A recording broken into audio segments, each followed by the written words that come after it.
Welcome back to One Comic Book a Day, where we're covering Superman 94 in the first story, The Three Dooms of Metropolis.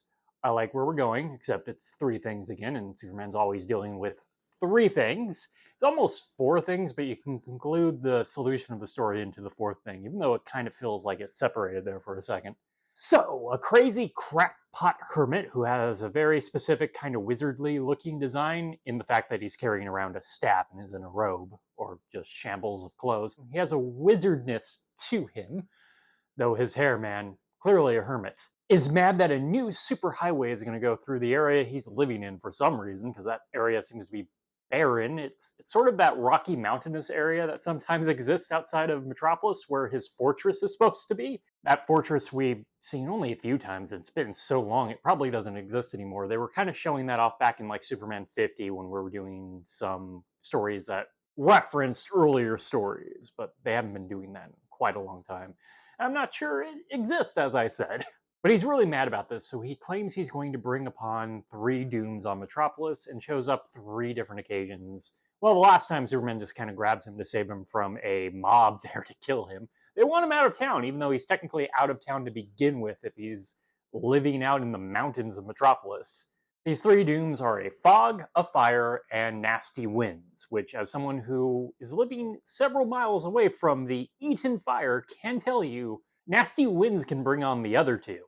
The fire starts, and then you have this just smoky fog every morning. It's awful. But the fog here is also strange because it is green, and that should have been some sort of sign something was wrong. These two things are not exactly all that connected, which we get to the problem of a Superman story. No, he's not going to turn out to be actually magic, because that would be fun. We know how Superman doesn't want to be fun in the 1950s. It's really amazing how much it does not want to be fun. He's a Superman god alien.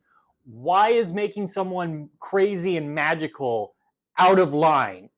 Just make him magical. It's much more fun for him to deal with. No, it's some nameless criminals who are taking the opportunity to just make a machine that makes everything he wants happen. So it created the fog. I guess they lit fires and currently have a thing that's making wind.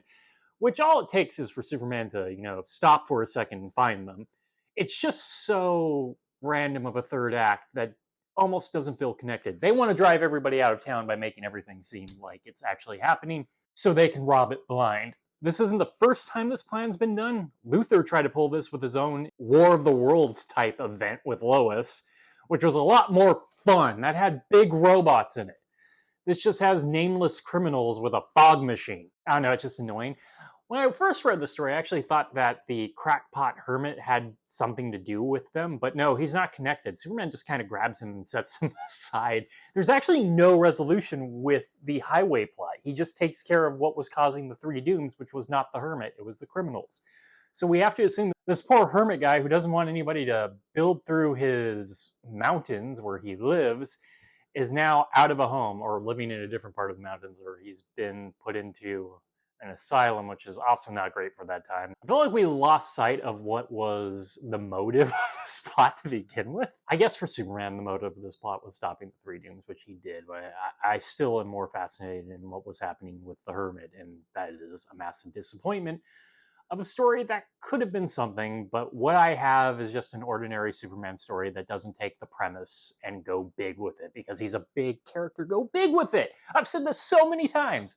Okay, that is it from Superman 94, The Three Dooms of Metropolis. If you enjoyed this video, please like and subscribe, hit the bell icon to get notification when a new video is up. I do this Monday through Friday, but Fridays is Bat Friday if I ever get around to doing one again.